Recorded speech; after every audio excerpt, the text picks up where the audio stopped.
Apa sih komunikasi pemasaran? Jadi komunikasi pemasaran adalah suatu proses penyampaian pesan dari perusahaan kepada konsumen mengenai produk, jasa, atau merek dengan tujuan membentuk pemahaman, mempengaruhi sikap, dan mendorong keputusan pembelian.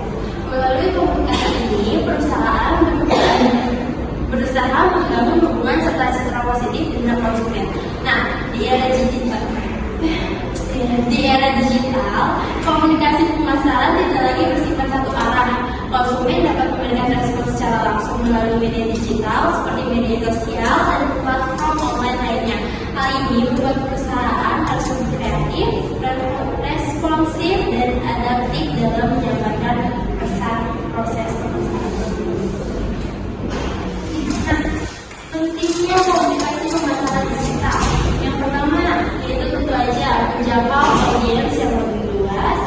Juga pesan dapat disesuaikan dengan target pasar, dan juga tentunya biaya promosi lebih efisien, dan juga interaksi langsung dengan konsumen. Dan tentunya hasil promosi dapat diupload secara real time.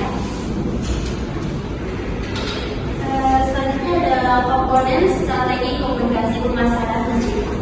Strategi komunikasi ini terdiri dari beberapa komponen. Yang pertama ada pemahaman terhadap target audiens, pemilihan media digital yang tepat. Yang ketiga, penyusunan pesan dan konten yang menarik. Yang keempat, konsisten identitas merek. Yang kelima, evaluasi dalam pengukuran hasil. Nah, pemahaman target audiensnya yaitu menjadi dasar dalam komunikasi pemasaran. Perusahaan perlu mengetahui karakteristik konsumen seperti usia, minat, perilaku digital, serta platform yang sering digunakan agar pesan pemasaran dapat disampaikan secara tepat sasaran. Selanjutnya, media sosial sebagai alat promosi. Media sosial seperti Instagram, TikTok, YouTube itu menjadi sarana utama dalam promosi. Media sosial juga memungkinkan perusahaan membangun komunikasi dua arah, meningkatkan brand awareness, serta memperkuat hubungan antara brand dan konsumen. Seperti media sosial memungkinkan perusahaan menjangkau audiens dalam jumlah besar dengan gaya yang relatif mudah, dan juga platform seperti Instagram, TikTok, dan YouTube digunakan untuk mengenalkan produk dan membangun brand awareness. Yang ketiga ada fitur interaktif seperti like, komentar, share, dan live streaming mendukung komunikasi dua arah dengan konsumen. Juga konten yang kreatif dan relevan dapat meningkatkan engagement konsumen. Dan juga media sosial membantu perusahaan membangun hubungan yang lebih dekat dan berkelanjutan dengan konsumen. Selanjutnya ada pengukuran efektivitas. Nah, ini tuh dapat diukur melalui beberapa indikator seperti reach, engagement, click-through rate, dan juga conversion rate. Nah, sekarang kita bahas kasusnya, yaitu misalnya kita membahas tentang Nike. Pada tahu kan? Nah, Nike ini merupakan brand global yang sangat aktif menggunakan media sosial seperti Instagram, TikTok, YouTube, Twitter, atau X sebagai alat komunikasi pemasaran. Nah, Nike menyampaikan pesan pemasaran melalui content storytelling yang mengangkat tema motivasi, sport lifestyle, dan improvement. Strategi promosi Nike ini diperkuat dengan endorsement atlet dan public figure dunia seperti Cristiano Ronaldo dan LeBron James. Nah, media sosial digunakan tidak hanya untuk promosi, tapi juga untuk membangun emotional connection dengan konsumen. Nah, hasilnya Nike berhasil mempertahankan brand awareness yang sangat kuat, engagement tinggi di media sosial, serta loyalitas konsumen di seluruh dunia. Profesor, terima kasih. Ada yang mau ditanyakan?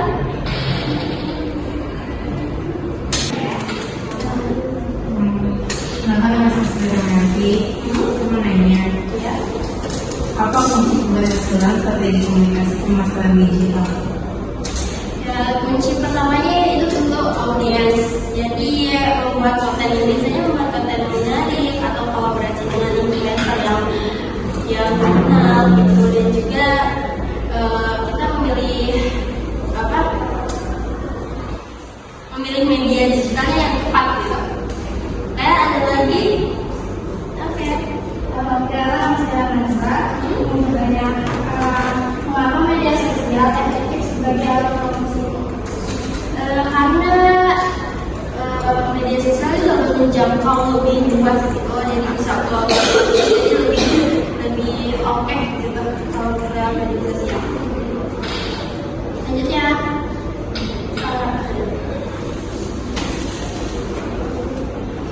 siapa dulu? Maka saya Reza mengenai apa perbedaan komunikasi pemasaran tradisional dan digital. Dan kalau pemasaran tradisional itu biasanya di satu arah. Kalau misalnya komunikasi strategi digital itu biasanya dua arah gitu kan. Jadi bisa memungkinkan mereka berinteraksi langsung.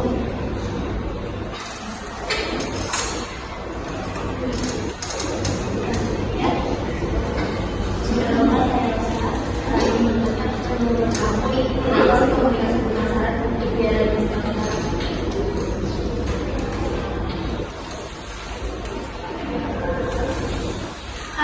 kan media digital itu konsumennya lebih aktif di media sosial, jadi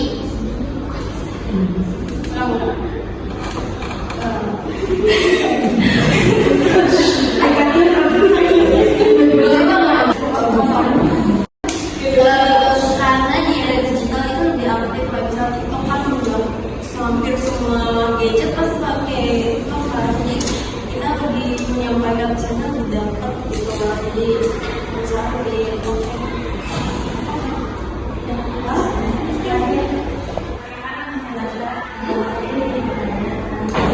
Dari komunikasi pemasaran itu apa ya?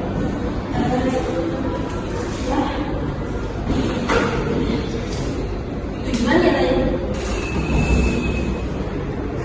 Tujuan utamanya itu tentunya tentu saja menyampaikan informasi tentang produk kita, gimana produk kita.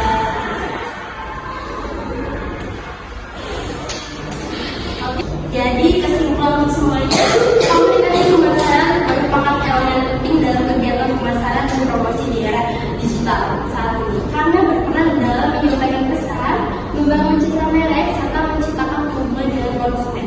Dan juga perkembangan teknologi menjadikan komunikasi pemasaran bersifat lebih interaktif, sehingga perusahaan perlu memahami target audiens, memilih media digital yang tepat, serta menjadi konten yang kreatif dan relevan. Media sosial juga menjadi alat promosi yang efektif karena mampu menjangkau audiens secara luas, meningkatkan engagement, dan memperkuat brand awareness. Dengan adanya pengukuran efektivitas melalui data digital, perusahaan dapat mengevaluasi strategi pemasaran secara berkelanjutan. Oleh karena itu, penerapan strategi komunikasi pemasaran yang efektif di era digital saat ini menjadi kunci utama untuk meningkatkan daya saing dan keberhasilan bisnis kita. Sekian dari seminar saya kali ini. Mohon maaf bila ada salah kata. Assalamualaikum warahmatullahi wabarakatuh. Waalaikumsalam warahmatullahi wabarakatuh.